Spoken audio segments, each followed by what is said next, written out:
Que a graça e a paz de Deus, nosso Pai, de nosso Senhor e Salvador Jesus Cristo, permaneçam convosco para mais um estudo da Palavra de Deus. Eu vos convido a se ajoelharem comigo para orarmos ao Senhor.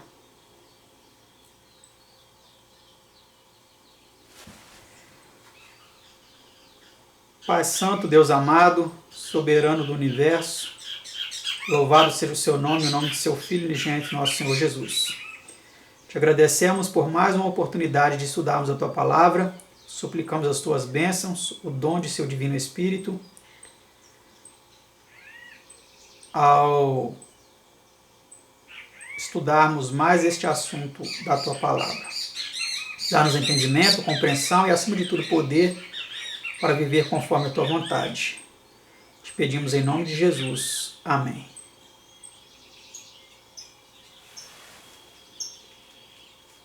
Como você viu, nosso estudo é o estudo de número 109, que tem como título Legislação do Repouso Semanal. É um estudo composto por 17 perguntas e respostas, nas quais vamos compreender o perigo de se impor uma legislação para se obedecer um dia de descanso através da obrigatoriedade. A pergunta de número 1 é a seguinte: quem fez o sábado? Porque em 6 dias fez o Senhor os céus e a terra, o mar e tudo o que neles há, e ao 7º dia descansou. Portanto, abençoou o Senhor o dia do sábado e o santificou. Êxodo 20, versículo 11. Então, quem fez o sábado foi o Senhor, o Criador de todas as coisas. Pergunta 2. A quem pertence o sábado? O 7º dia é o sábado do Senhor teu Deus. Êxodo 20, versículo 10. Então, esse dia ele não pertence a nenhuma religião, ele não pertence a nenhum governo, a nenhuma pessoa, nem nada. Ele pertence ao Senhor, o nosso Deus. Pergunta 3. A quem, pois, devem ser prestadas contas de sua observância? Dai, pois, a César o que é de César e a Deus o que é de Deus. Marcos 12, 17. Portanto, ao fazerem os homens leis de repouso, exigem prestação de contas dessa observância ao governo, o que vem a ser a mesma coisa. E isso nós não podemos aceitar como algo correto, né? Pergunta 4. Nas coisas religiosas, a quem somente daremos conta? Já vimos isso no estudo anterior.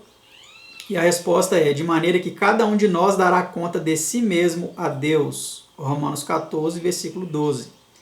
Ao fazerem, porém, os homens leis compulsórias de repouso semanal, tornam semelhantes responsáveis perante o governo pela observância do repouso semanal. O que é completamente fora de questão se observar, não é? Pergunta 5. Como ordena Deus que observemos o dia do sábado? Lembra-te do dia do sábado para o santificar. Êxodo 20, versículo 8. Então é um dia que deve ser santificado. Ele deve ser separado para uso santo, para propósitos santos espirituais. Pergunta 6. Que indica ele como sendo um dos propósitos do sábado? 6 dias trabalho se fará, mas o 7º dia será o sábado do descanso, santa convocação. Nenhum trabalho fareis. Sábado do Senhor é em todas as vossas habitações. Levítico 23, versículo 3. Então, ele indica que um dos propósitos santos para esse dia é a santa convocação, né? A reunião espiritual para se cultuar a ele, né? Pergunta 7. Visto, pois, que o sábado é santo, deve ser santificado e é dia de santa convocação, qual deve ser o seu caráter? Deve ser religioso. Tá aí a resposta, né?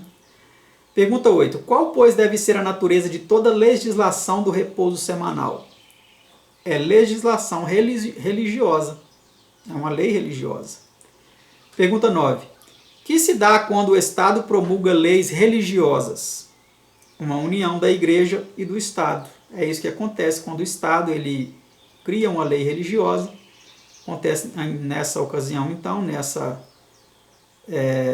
legislação, a união de uma lei, a união da Igreja e do Estado. Tá? Pergunta 10. Qual tem sido sempre o resultado da legislação religiosa ou união da Igreja e do Estado?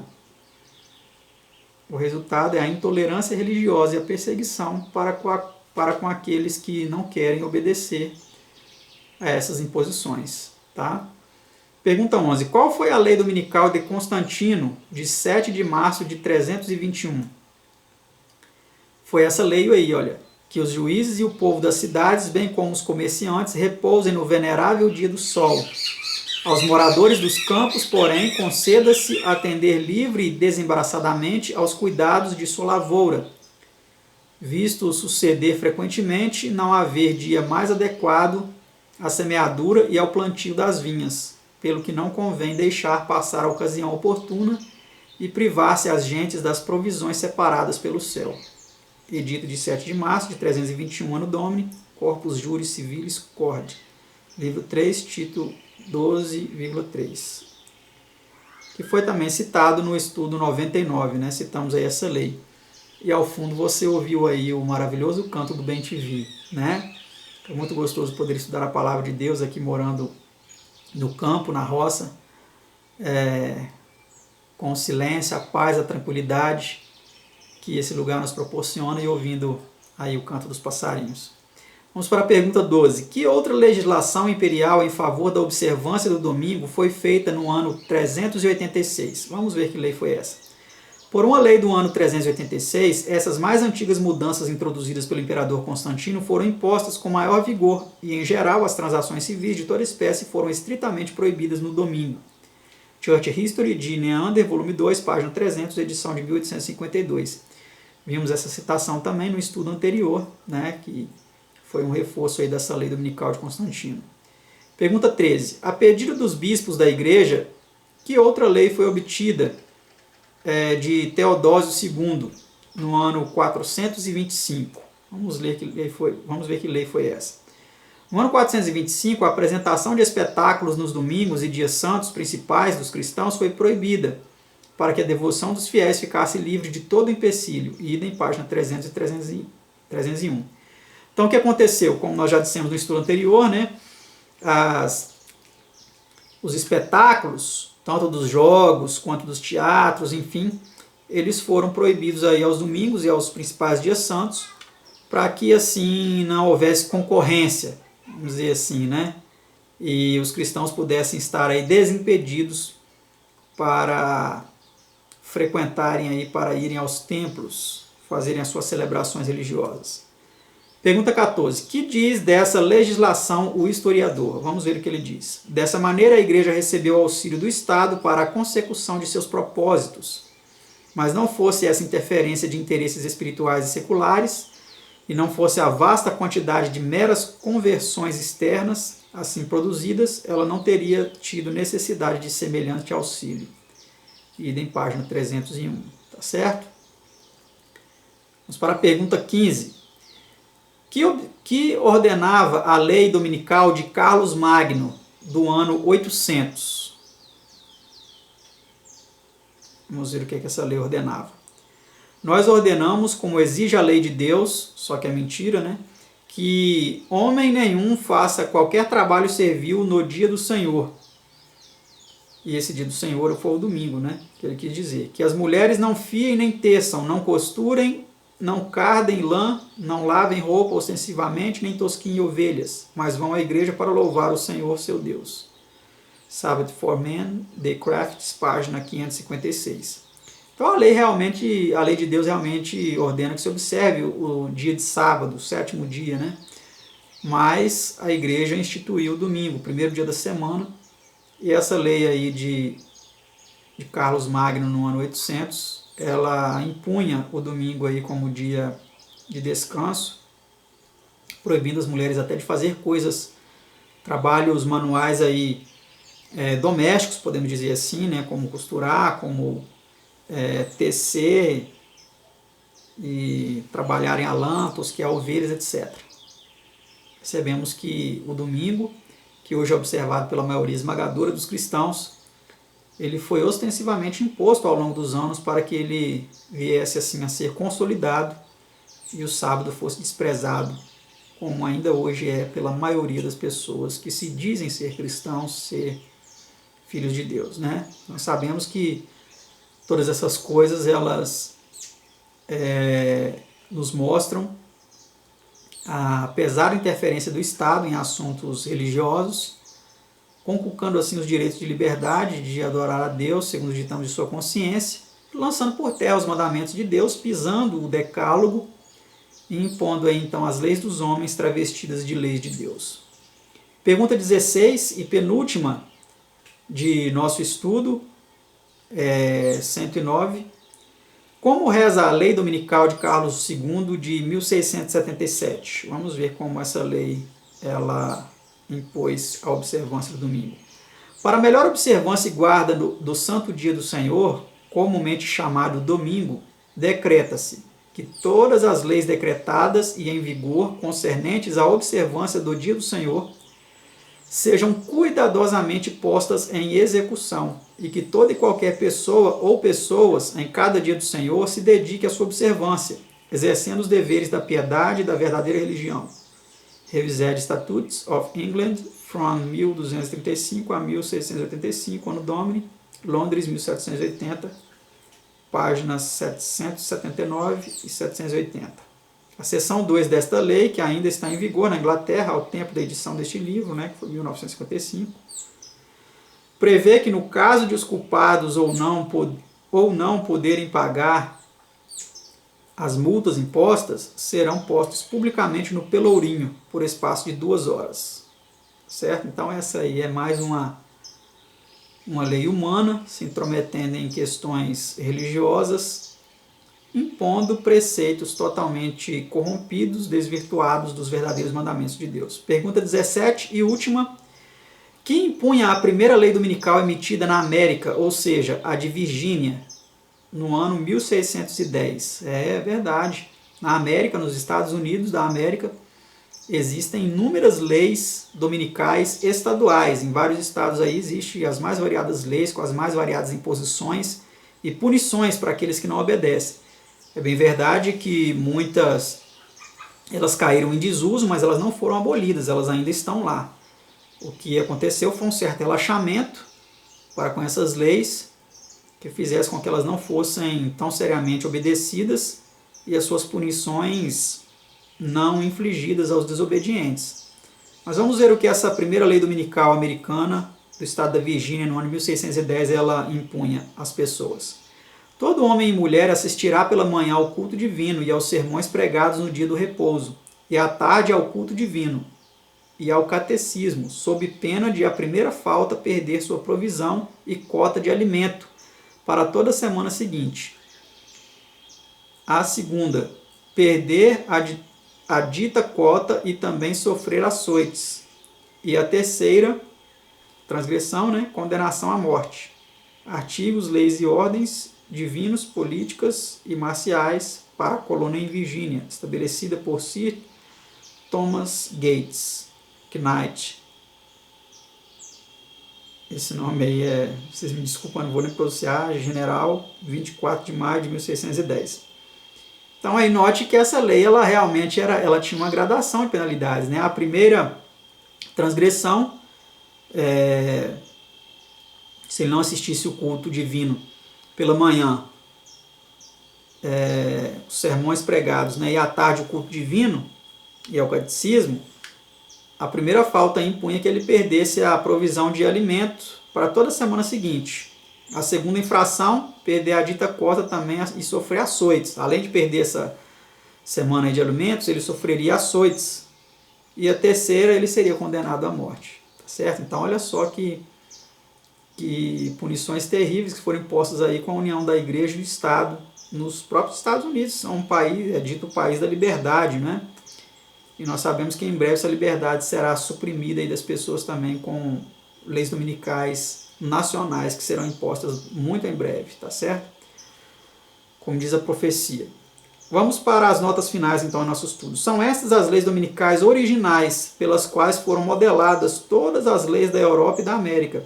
A frequência à igreja não é em geral requerida pelas leis dominicais odiernas, nem o era em termos pelas mais antigas leis dominicais. Mas esse foi e sempre tem sido o objetivo principal de toda legislação dominical, desde Constantino até os nossos dias. As leis dominicais são religiosas e, como mostra sua história, tem sido um dos meios principais de união e perpetuação da união da Igreja e Estado, e preparo do caminho para imposições eclesiásticas e a intolerância e perseguição religiosas. A legislação religiosa da parte do governo civil está tão fora de propósito hoje como sempre esteve. Os homens não têm mais o direito de escolher um dia de repouso e ordenar a todos que o observem, do que teve Nabucodonosor de erigir uma estátua e ordenar a todos os povos que se prostrassem perante ela. A legislação do sábado é legislação religiosa, e legislação religiosa não pode ter lugar legítimo no governo civil. Tá certo, meus amados? Então nós sabemos que é um perigo muito grande quando os governos se intrometem em questões religiosas e querem impor leis de cunho religioso para que todas as pessoas indiscriminadamente observem. Precisamos prezar pela liberdade das pessoas, servirem a Deus conforme os ditames de sua consciência. Precisamos prezar pela liberdade das pessoas e servir a Deus como elas bem entendem que deve ser feito. E nós sabemos, segundo as profecias, né, muitas das quais aí pronunciadas pela mensageira do Senhor, a senhora Ellen G. White, a irmã White, que antes da história deste mundo ter um fim, leis dominicais nacionais, em primeiro lugar nos Estados Unidos e depois em vários outros países, se tornando então leis dominicais universais, vão impor aí o domingo como dia de descanso para que todas as pessoas observem. Quem não observar não vai poder comprar e nem vender. Será a primeira imposição, né? Vai ter aí o seu direito à alimentação restringido, porque não vai poder comprar comida e nem vender se ele produzir alguma coisa, né, no campo. Assim como aquela lei da Virgínia disse, né, quem não assistisse aos cultos ia ter a sua porção de alimento aí semanal restringida. Foi a primeira pena, né? A segunda infração, além de ter a pena de alimento retirada, sofreria açoites, e a última, a prisão e a morte. E é isso que vai acontecer agora nos fins dos tempos também. Primeiramente, eles vão tirar o direito das pessoas comprarem e venderem, e depois, quando as pragas começarem a cair, e o inimigo, disfarçado do próprio Cristo, fazendo milagres, percorrendo toda a terra, vai influenciar as pessoas a que exterminem da face da terra os desobedientes, porque, segundo ele vai dizer, aquelas pragas estão caindo pela ira de Deus para com os desobedientes, que não se rendem a se juntar a todo mundo em observar o domingo como dia de descanso. E aí vai ser imposto então um decreto de morte, assim como foi imposto no tempo de Esther, né? Um decreto para exterminar os judeus. Vai ser imposto um decreto para exterminar aqueles que adoram o Deus único e observam o sábado como dia de descanso. Mas nós sabemos que Deus intervirá e salvará o seu povo, e os desobedientes serão severamente punidos aí por Deus e sofrerão aí o dano da primeira morte, vindo depois a ressuscitar após 1000 anos para sofrer a punição final pelos seus pecados, sofrendo então o dano da segunda morte aí, a perdição eterna. Então, resumidamente, eu comentei para vocês o que vai acontecer, qual vai ser o fim de todas essas tentativas de se impor o domingo como dia de descanso, e que Deus nos ajude, né, nos dê força para sermos fiéis àquilo que Deus pede, não àquilo que o homem impõe.